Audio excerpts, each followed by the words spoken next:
విధ్వంసం చేయడం వైసీపీ సిద్ధాంతం, అరాచకం సృష్టించడం జగన్ విధానమని దేవాదాయ శాఖ మంత్రి ఆనం రామనారాయణ రెడ్డి అన్నారు. ఈ మేరకు ఆయన మీడియాతో మాట్లాడారు. జగన్ చేసిన విధ్వంసం వల్లే రాష్ట్ర ప్రజలు బుద్ధి చెప్పారు. నీ అమాయకత్వాన్ని గుర్తించలేనంత అమాయకులు కాదు ఆంధ్రప్రదేశ్ రాష్ట్ర ప్రజలు. దారుణాతి దారుణంగా నీ 5 సంవత్సరాల పరిపాలన ఎంత దుర్మార్గంగా జరిగిందో ఒక్కసారి వెనక్కి తిరిగి చూస్తే ప్రతి ఒక్కరూ భయభ్రాంతులకు గురి కావాల్సిన సమయం. ఏది పెట్టినా ఉదాహరణకు రాష్ట్రంలో మాదక ద్రవ్యాలు పెరిగిపోయాయి, గంజాయి వాడకం పెరిగిపోయింది, యువత నిర్వీర్యమైపోతుంది, భవిష్యత్ తరాల్లో యువతకు ప్రాధాన్యత లేకుండా పోతుందని ఒకవైపు గగ్గోలు పెడితే తల్లిదండ్రులు, అనేక పౌరులు, అనేక మంది సంస్థలు, విద్యా సంస్థలు, స్వచ్ఛంద సంస్థలు ముందుకొచ్చి చెప్తే ఏమీ పట్టించుకోకుండా గంజాయి బ్యాచ్లను ప్రోత్సహించినటువంటి వ్యక్తివి ఇవాళ నేనేదో చేశానంటే ఏం చేశావు? నీ 5 సంవత్సరాల కాలంలో యువత నిర్వీర్యమైపోవడానికి కారకుడు నువ్వే. మాదక ద్రవ్యాలను పెంచి పోషించావు, గంజాయి తోటలను పెంచి యువతని సర్వనాశనం చేశావు. ఆనాడే చెప్పాం మేము, నువ్వొక ఆర్థిక ఉగ్రవాదివని. ఇవాళ మళ్ళీ కొత్తగా చెప్పాల్సిందేంటి? కానీ చెప్పాల్సి వస్తుంది. రాజకీయాల్లో సమయానికి మార్పులు వస్తూ ఉంటాయి. కొన్ని సందర్భాల్లో గమనించకుండా మర్చిపోవడం అనేటువంటిది సహజం ప్రజల్లో. అన్నీ గుర్తుపెట్టుకుంటే వాళ్ళకున్న మెదడు కూడా పనిచేయదు. అందులో నీ అకృత్యాలు గుర్తుపెట్టుకుంటే అసలు వాళ్ళు నిద్రలేసి పని కూడా చేసుకోలేరు.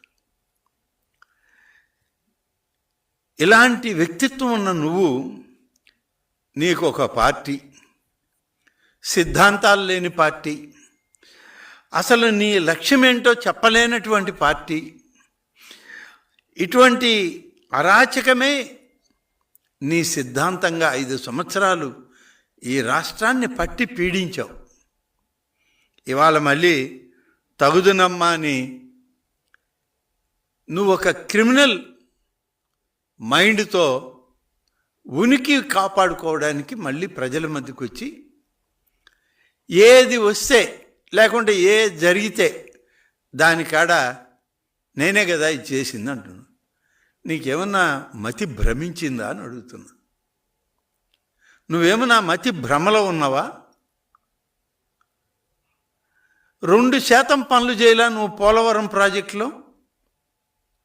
పోలవరం ప్రాజెక్టు నేను కట్టానంటావు. పోలవరం ప్రాజెక్టు పూర్తి అయిందంటే నా వల్లే అంటావు. పూర్తిగాని ప్రాజెక్టులను పూర్తి చేశానంటావు. పూర్తయిన ప్రాజెక్టులు ఏమన్నా ఉంటే పై శిలాపలకాళ్ళ దగ్గర నిలబడి ఫోటోలు ఎత్తుకుంటావు. ఏంటి నీ ఆలోచన విధానం?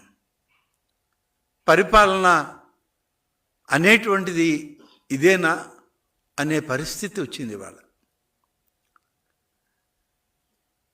హంద్రీనీవా ప్రాజెక్టు నీ హయాంలో ఏం పని చేశావు నువ్వు?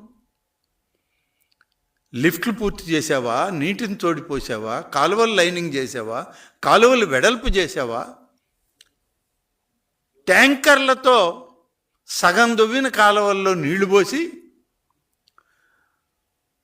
ఒక